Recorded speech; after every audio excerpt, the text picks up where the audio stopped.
What's going on there, folks? Good early Sunday morning, February 7th, 2021 is the date. About 2:48 a.m. West Coast time here. Yeah, it's kind of early for me to do an update video, but just about ready to head to bed. Figured I would cover the earthquake activity taking place out there along the Pacific Ring of Fire. Couple 6-pointers to actually mention of first one, a 6.0 right around the Philippines area. And then the 6.3 that struck a short time later, a little bit further back into the Pacific Plate area. Go ahead and check this out real quick on the USGS map. Basically, all this taking place right around the time when a solar geomagnetic storm took place. You can see that red indicating up there, up into about the KP5 index range. So quite a few aurora photos that I've seen floating around on the social media outlets up there in Canada. So kind of cool, right? But also this, I believe, kind of plays a part in the earthquake activity that we've seen tonight. It just seems to be too much of a coincidence, right? For that to happen right about the time our Earth gets hit with some solar wind. Anyway, checking the activity there on planet Earth, the earthquake activity right around the Philippines area, south part. See that 6.0 felt pretty good by quite a few folks. Did you feel it reports in the red?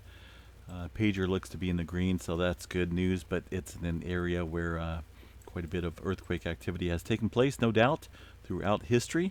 Very active out there along the Pacific Ring of Fire. Very. Taking a look at the other earthquake that struck just a short time later. To be exact, roughly over about an hour and 25 minutes or so.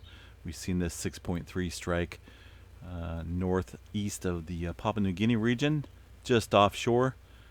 They got this marked near the Bismarck Sea, in that little fracture area right there. Once again, some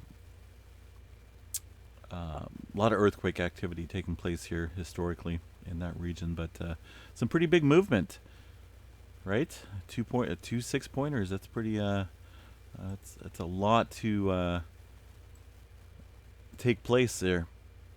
And we've seen that motion kind of work its way backwards.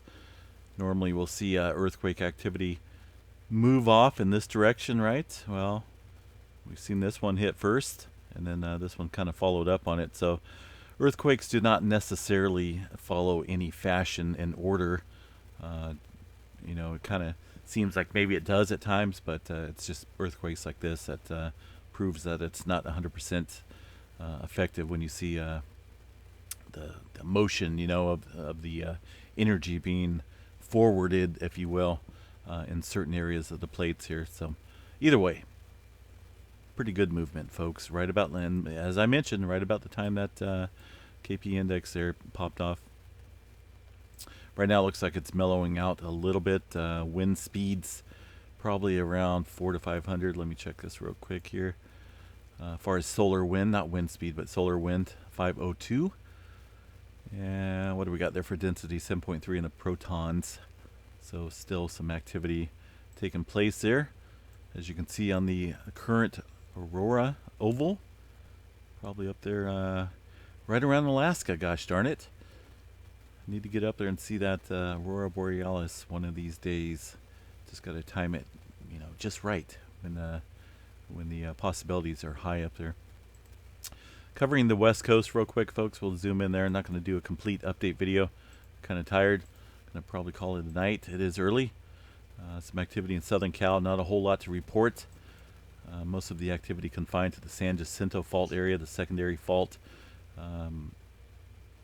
prior to the plate boundary of the North American and the Pacific Plate, better known as the San Andreas Fault System right there. Latest quake going to be this red circle, 2.1. Just to the west there. Not a whole lot of movement on the San Andreas Fault to report. Ridgecrest pretty quiet. We have seen just a little bit of uptick in activity in Nevada. Remember, over the past couple days, this has been just absolutely quiet. No activity, no microquakes, nothing on the map. and all of a sudden we're seeing some renewed activity. But I'm thinking that the USGS is just not showing the activity under 2.5. I mean, look at this map. All they have here is a 3.5, 2.6, and 3.0. So I believe for whatever reason, and this is kind of cool. This is in that area where, if you guys remember, I took a trip down there early last year, out there in the Candelaria Hills, where that ghost town was, or what was left of the ghost town. There was just some interesting sights, but that's kind of where that earthquake activity is taking place currently. Anyway, we'll monitor this, see if the USGS is avoiding putting anything under 2.5 on this map. It shouldn't, because this is the all magnitudes, but I'll check into that, see what's going on there. Rest of Pacific Northwest, if I can spit it out. It's early, I'm tired. Not a whole lot of movement, folks. Nothing. I mean, it's kind of odd. We'll check out the Yellowstone map real quick as far as the activity there. Nothing really to report in that area either. Tremor map in the Pacific Northwest as far as Cascadia subduction zone, roughly about the same as we've been seeing over the past few days. Movement in southern Oregon and the continued tremor ETS event there in the Vancouver Island area. Once again, this is not earthquakes at the surface, but a long duration earthquake known as a slow slip event along the Cascadia subduction zone there. These are basically tremors, and they release energy in the form of obviously movement. Still looking at about upper ones. I think there's a couple twos in here as well, as far as the potential M energy being released. So that's still continuing. It looks like it may be dying down a little bit. No migration in any direction aside from this continued cluster of tremor over the past few days. All right, guys, have a good night. Please stay safe out there. Movement definitely along the Pacific Plate. You know, and it's just kicking up pretty good there. Following the 6 pointers, there was some activity in Hawaii, and also I believe these are some older quakes there that took place, kind of working this way backwards and bouncing back and forth here with the energy. Hawaii, you know, it's what do we got there? Hold on, just 1 second here.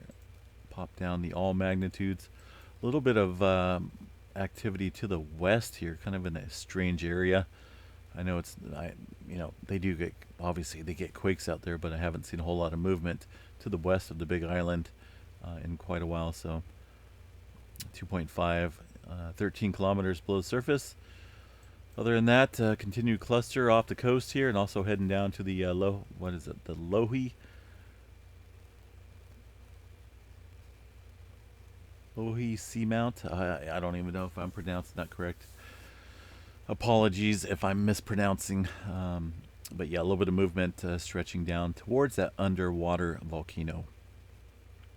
All right, guys, have a good night. We'll be back a little bit later on today, Sunday, after a little bit of much needed sleep. Take care, folks. Have a good night. Stay safe.